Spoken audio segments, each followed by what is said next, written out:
Okay, let's go to back to cultured versus fermented.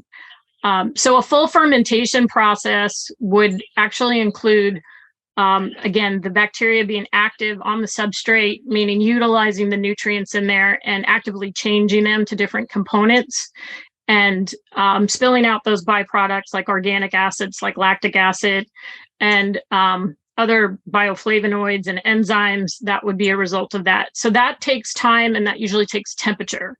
So you can inoculate or culture something, and you could freeze it or put it in a refrigerated state, and that'll just kind of sit there until you get to the right conditions where that bacteria and yeast can start growing. So that usually just means bringing it to room temperature or above, maybe body temperature, and allowing those bacteria to be stimulated and grow.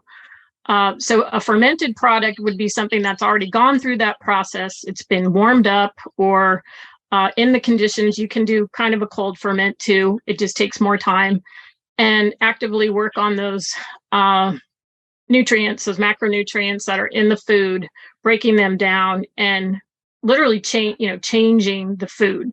And from culturing to fermentation, full fermentation, there's degrees of that all in between. So we can have like highly fermented foods and very aged foods, like a 1 year aged Parmesan is going to be very different from a 30-day-old mozzarella. A cultured product where you literally just put cultures, whether they're dried yeast cultures or bacteria cultures that you can buy online, or maybe it's even active kefir grains or a kombucha mother.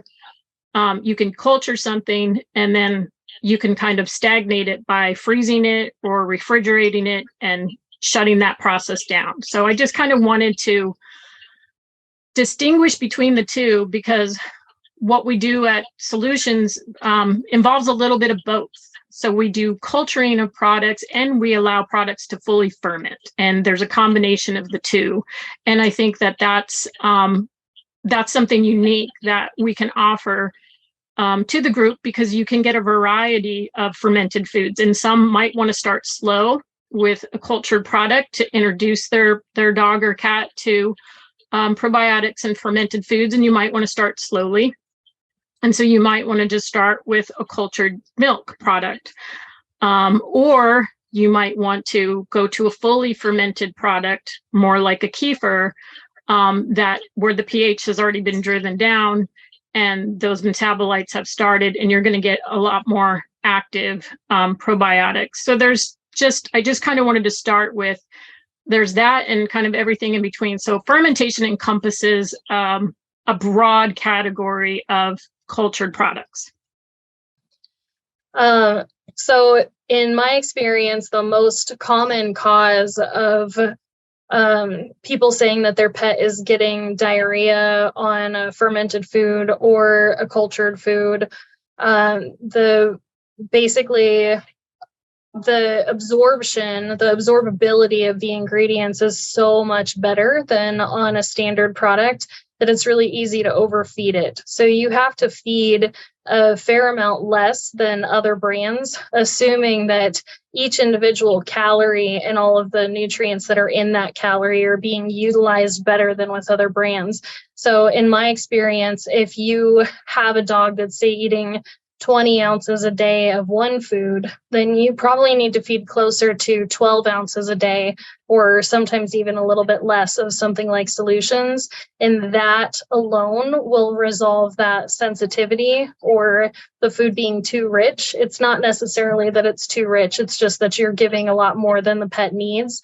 And pets are apparently a lot better at metabolizing than humans. Like, if we overeat, then we tend to just gain weight. But if pets overeat, then their body will, in the case where you're not feeding high heat processed carb rich food, instead of storing all of that extra, they'll just purge it in the form of diarrhea. So simple fix, just feed the right amount. Yeah, I would fully agree with that. So when your pet is eating a fresh food diet, let's just say without fermentation or without being cultured, they are still going to get a lot of those natural digestive enzymes. If it hasn't been heat treated or it hasn't been pressure treated with high pressure pasteurization, then those enzymes will still be active, and you will get some natural microflora from that raw food that will help your pet digest. Now, taking that to the next level, culturing that food and allowing it to ferment is going to even sort of pre-digest that food further for your pet. And that's what Chelsea's talking about as far as enhancing that absorption and bioavailability. So because you're allowing that culture process to happen, and you're sort of inoculating that media with more good bacteria, you're creating more enzymes. So that bacteria is doing a lot of work for your dog. And just like the bacteria in your gut is necessary, really is your digestion, and your pet's digestion is the bacteria. Well, if we bring that ahead of time, sort of on the exogenous media, right, that they're gonna eat, then you've already started the process really of digestion before it even gets to their mouth. And that's a really big deal for dogs who are carnivores and have a short cecum and are not intended like a herbivore who has, the rumen in it and these 4-chamber stomachs to ferment and really break down their food. So dogs and cats, really short digestive system, quick passage time. So they need all those digestive enzymes. They need all those organic acids. They need all those cofactors to be really broken down and available and accessible, because it's a quick transit time in that digestive tract. And that's where fermented foods give you that leg up for your pet and the increased absorption. So I have a question with the fermented foods. How long are they fermented before they're packaged and frozen? Do they continue to ferment even though they're frozen? Like how does that process keep going? Does it ever stop, or is it enhanced when the temperature comes up? Is it stopped when the food is frozen? Right. Chelsea, do you want me to go? Okay. So you're dealing with a live food. So it's dynamic, meaning yes, the process really never stops. Just with any kind of catabolic process of degradation or breakdown. I mean, there's food spoilage, and that happens naturally as soon as you pick the apple off the tree or the piece of fruit. That natural degradation or catabolic process starts, and it doesn't really end. It just keeps transforming the foods. So to answer your question, what we do at Solutions is a lot of culturing and inoculation, but there are ingredients that are fully fermented. So I'll give you an example. The okra in our meat formulas is a fully fermented product. So meaning that okra is allowed to ferment with wild cultures on it, meaning we use the basically those homeostatic soil microorganisms that are already on that because it's grown organically. So coming from that organic soil, all you have to do is create the right environment for those good lactic acid and acetic acid bacteria to grow.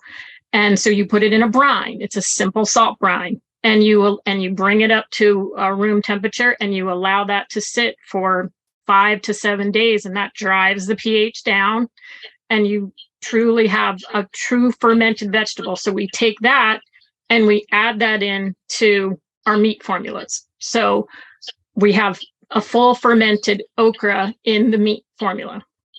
And what that's going to do, as opposed to adding fresh okra or just flash frozen okra, now we've broken down the starches in there. We've accessed that cell wall that's so hard to get down. The cellulose in the cell wall of plants needs cellulase enzyme. Well, your dog's not going to produce cellulase because it's not a plant eating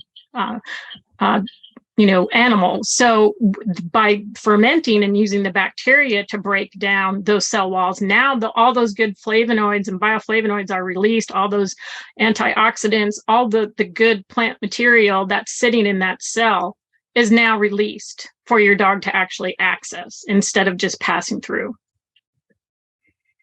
So someone asked you to address, and I know this has been a hot topic and there's two sides to every story, histamines in relation to fermented food. Yeah, how complicated do you guys want to get?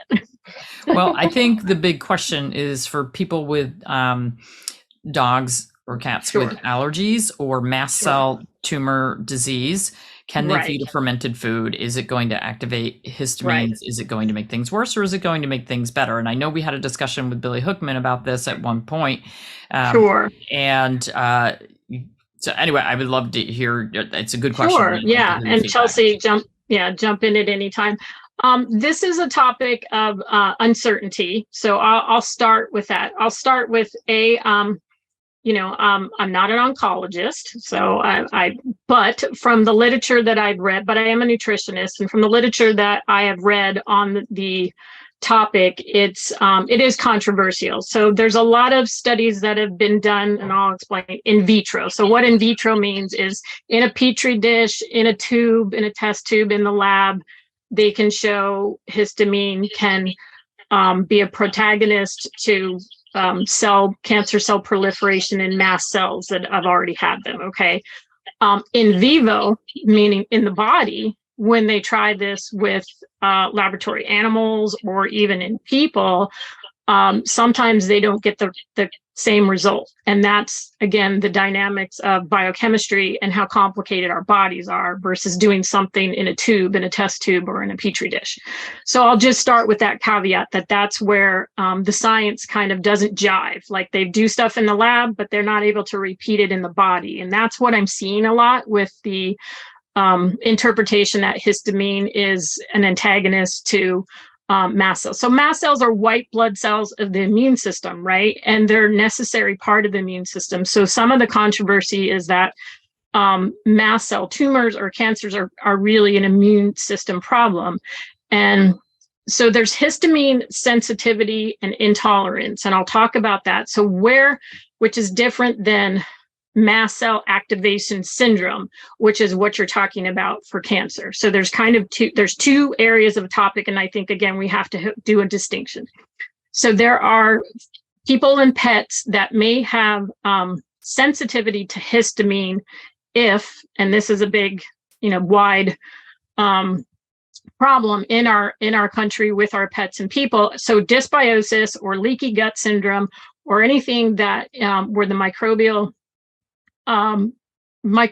of the intestines is not collectively sound, you could get histamine intolerance. So we have a system in our body called diamine oxidase enzyme system. Okay, diamine, just again, histamine is from the breakdown of proteins. Okay, it's like an amino acid. Okay, so it's a change to that. So proteolytic enzymes break down amino acids. This will be can be related to histamine. There are very key systems in our bodies, in our pets' bodies, that detoxify or take out histamine properly from the body. Okay, if those systems are working correctly, which in most healthy pets and people they are, there's no harm, no foul. Your body deals with it. It's fine. Okay.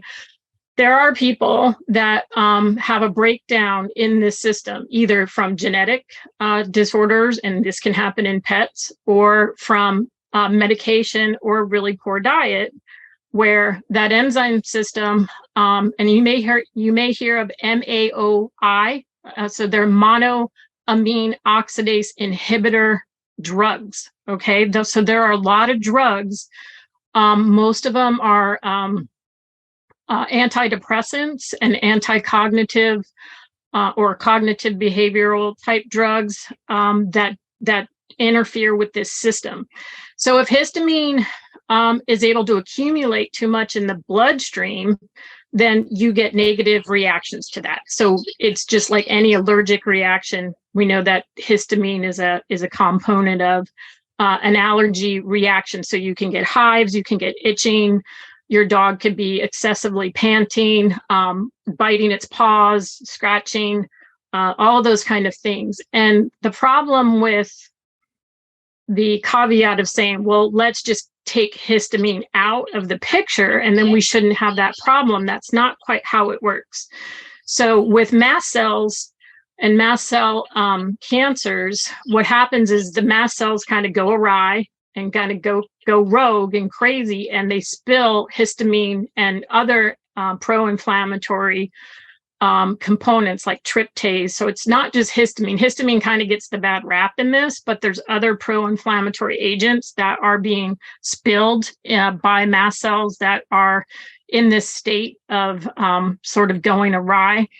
So the theory would be, well, if my dog already has mast cell cancer and histamines are constantly being spilled in his body, then I don't want to add histamine into the diet and aggravate that situation. So that part of it makes sense. But because fermented foods are such a good healing component of healing leaky gut, dealing with dysbiosis, and anti-cancer have been showing, you can't throw out the baby with the bathwater. So it's a risk-benefit kind of balance, and you kind of have to work with the individual dog. So on a broad scale, I would say, no, I wouldn't make that, I wouldn't say eliminate all fermented foods from a dog's diet that has mast cell cancer, because of one, not all fermented foods are created equally. Okay. So that's the other. So it's a dosage thing too. So there's fermented foods that are very high in histamine. There are plenty of fermented foods that hardly trigger any histamine or don't spill a lot of histamine, from that bacteria. So again, your scale is very, very wide on that. And it's not just, and there's other foods that aren't even fermented that will be trigger histamine or can be a histamine protagonist or kind of a precursor to it. So it's not all of the above. So I would look at first, the dairy foods tend to be low in histamine. The bacteria that ferment lactose aren't super necessarily always highly proteolytic, and the dairy products are not, unless you're talking about like aged cheeses. So aged Parmesan and stuff, yes, that's going to be higher in histamine. Your liquid ferments of your dairy, like your kefir and your yogurts, are not going to be very high in histamine. So there's a caveat of like, not all fermented foods fall under a high histamine category. So that you have, so your fish sauces and your soy sauces can tend to be higher in histamine because they have more proteolytic cultures in them, meaning breaking down proteins. But again, if your food is fresh and you have a very good quality food, histamine again is sort of a byproduct of spoilage microorganisms, not really good probiotic microorganisms. So there's a caveat to it, and I wouldn't put that blanket statement to eliminate all fermented foods from dogs fighting this disease.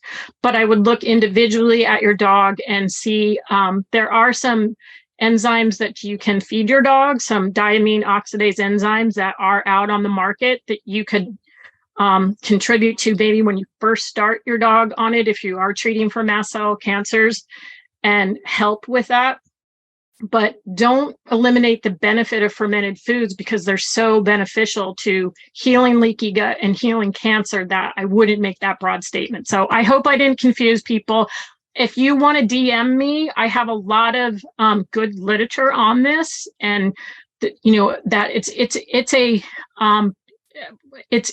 there's a lot of effort that still needs to go into this to understand it, is what I guess I'll leave it at that.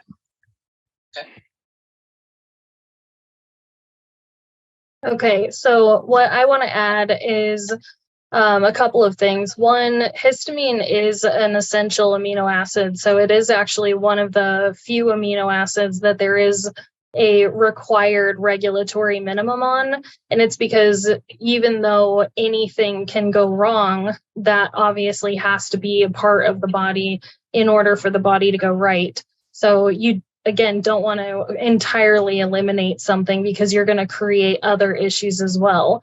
And then you also have to take into account really what is the balance of what you're looking at. So what Roxanne was saying in another way of saying it is, if you have a meat product that's really fresh, like what Solutions is providing, and then you ferment that, you have this very controlled, even low level of histamine. But if you have roadkill that's been sitting on the side of the road for 3 weeks and it has rigor mortis, that's going to have a really, really high level of histamine. And if you go to truthaboutpetfood.com, then there's ample articles on there with pictures and everything showing the very common practice of utilizing that type of meat in products like kibble and canned food because it's sterilized. So they're not looking at the histamine content, they're looking at the cost, and it legally can be labeled the same way on the product.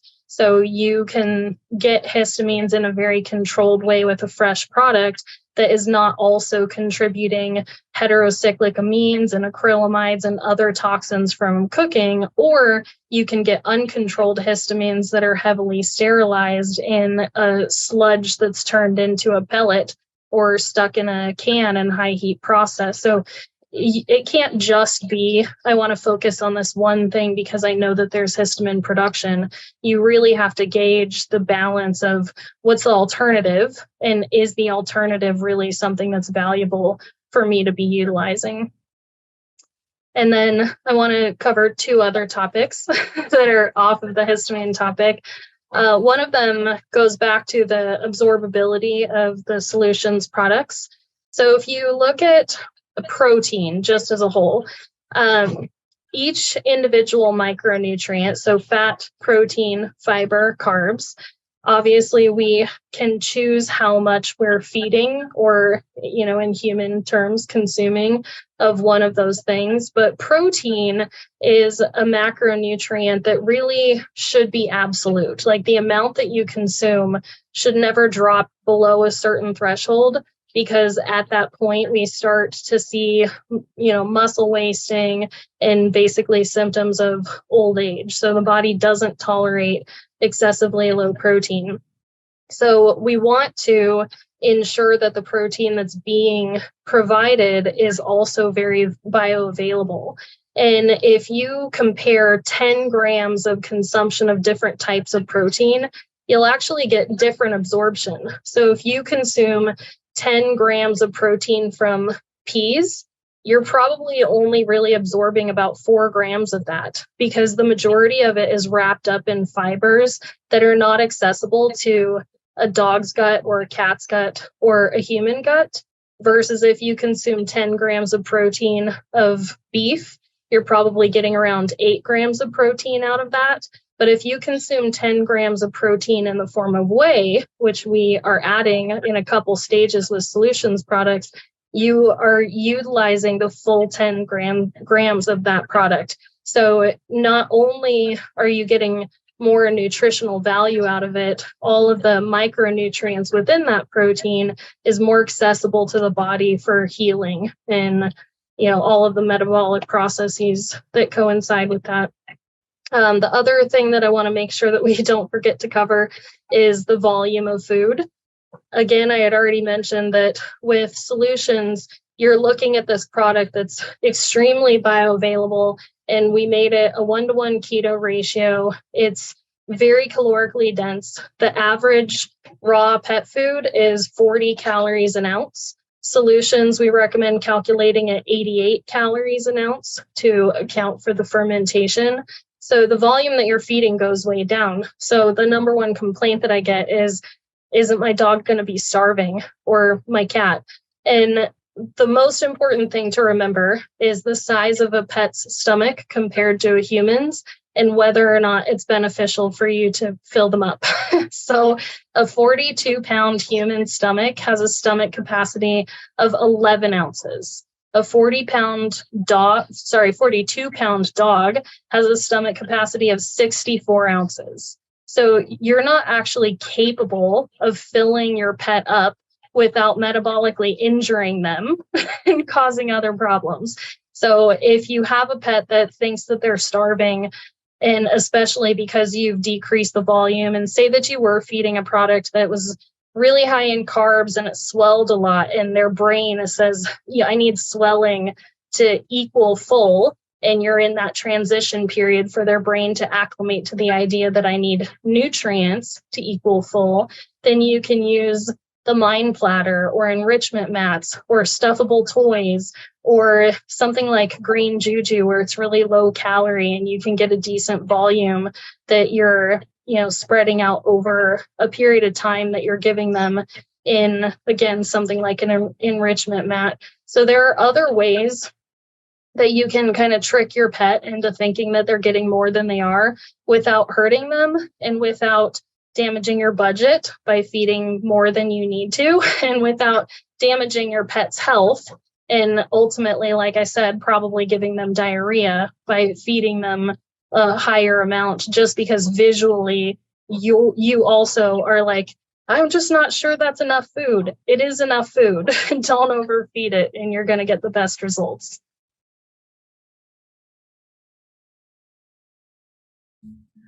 Do we have any questions? That's really an interesting analogy, and I really like that. And a lot of times it is about retraining their brain, and frankly, retraining the person who's putting the food in the bowl or on the platter. Because depending on what I'm feeding my dogs, I know that there's different caloric density to the things I'm putting in. I've got small dogs; they don't get a big volume anyway, and sometimes I'm overfeeding them just because I look at it and I'm like, there's not enough. Like, there's nothing on this plate. So very good point.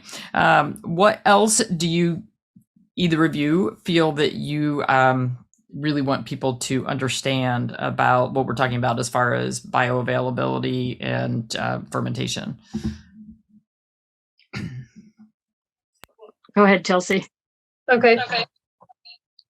I also want to discuss the chia seeds that we add in. There's a lot of conversation these days about anti-nutrients. And so this, I think, is something that's important for us to address, because chia seeds can have a moderate amount of phytic acid in there. So there's a couple of reasons why we added it, and also the way that we added it decreases the anti-nutrient possibility. So number one, we get fresh organic chia seeds, and then we don't ferment them. We sprout them within like the 24 hours prior to production. So they're fresh sprouted at the facility, and we add a little bit of apple cider vinegar into that to reduce the anti-nutrient content. And studies show that that probably reduces it by about 75%. Plus, you're changing from just a seed into like a little baby vegetable, kind of like a broccoli sprout. So obviously those are much more bioavailable as well.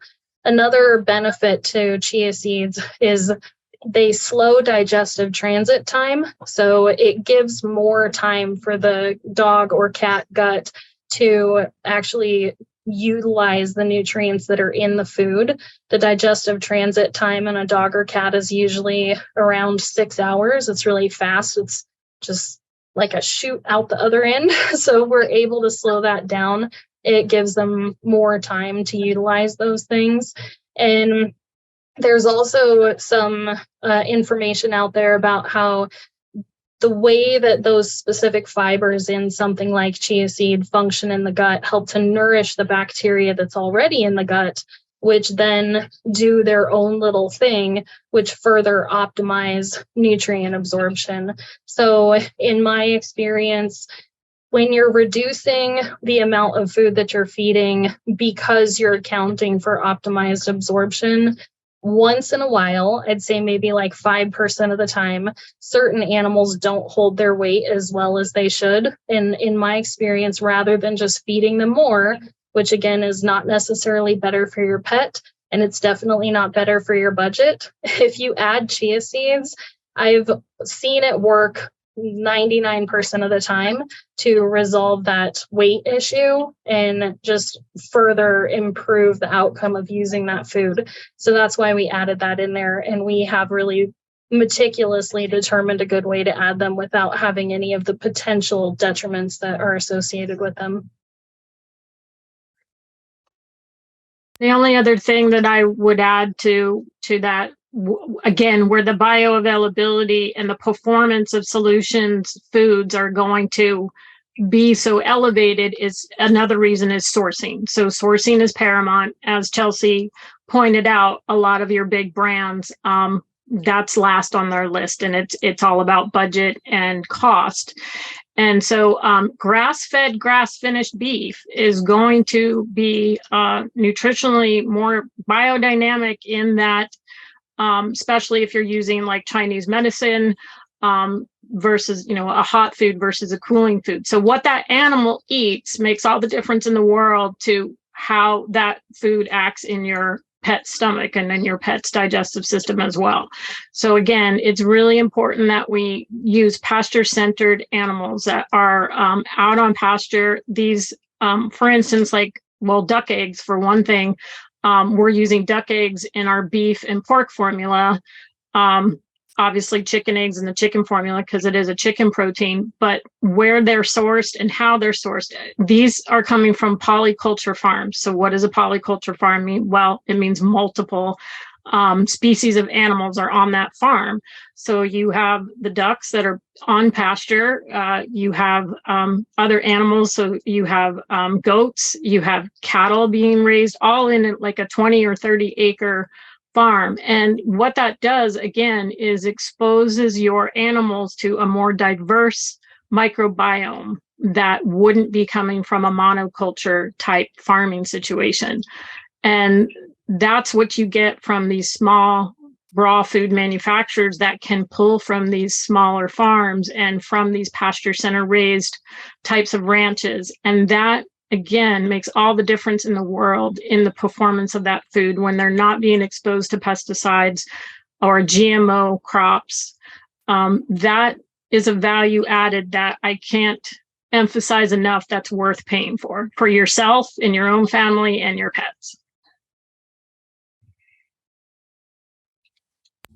And I saw the question about the chia seeds on there about whether or not we grind them or keep them whole. And you really can't sprout a ground seed, so they are whole. And also, as soon as you grind a seed, you're opening it up for oxidation. So if you oxidize the fats in there, there's a few different things that can be less than ideal for your pet. So we wouldn't want to be grinding them. Agreed. You guys are just like this wealth of information. You're definitely, this is sciencey science for those who have complained they want more sciencey science, but thanks. Nutrition nerds.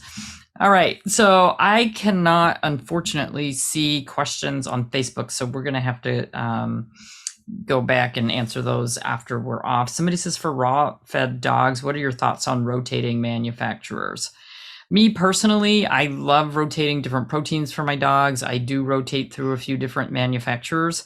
My dogs are not on any fermented foods unless I make them right now. So, there are not that many fermented foods available on the market. Before we go, I would like you guys, one of you, both of you, whatever, talk about you've got some really unique products like the jiggles and I don't even know everything that you have at this point. Can you just run through a couple of them quickly so that we can kind of know and let us know what is on the market and what's coming to market if you can? Okay. So we have 4 different milk products. They're all raw goat milk base. We have one that is a goat nog. It's raw milk with duck eggs, honey, and cinnamon. We have a raw goat milk with turmeric and ginger that are fermented. And that product not being in plastic makes a big difference because turmeric emulsifies plastic. And we also add quite a bit of turmeric and ginger in there. And then we have 2 butter teas where it's a raw goat milk base with buttercream mixed into it. And then herbal blends. There's tummy butter tea for digestive health and better butter tea for detox. We have 3 flavors of jiggles, which are gelatin products. So there's fish jiggles, which have fermented herring and fermented cod liver. The fish jiggles is the highest in vitamin content out of the 3. So it's higher in vitamin A, vitamin D, vitamin E, and omega-3 compared to the other ones. And then all of them are really high in natural minerals and amino acids. The specific way that gelatin functions in the body makes it so it's really reparative to the digestive system, the joints, and the skin, and ultimately just tissues in general. So that's also going to benefit the organs as well. The other ones that we have are pork gelatin and chicken gelatin.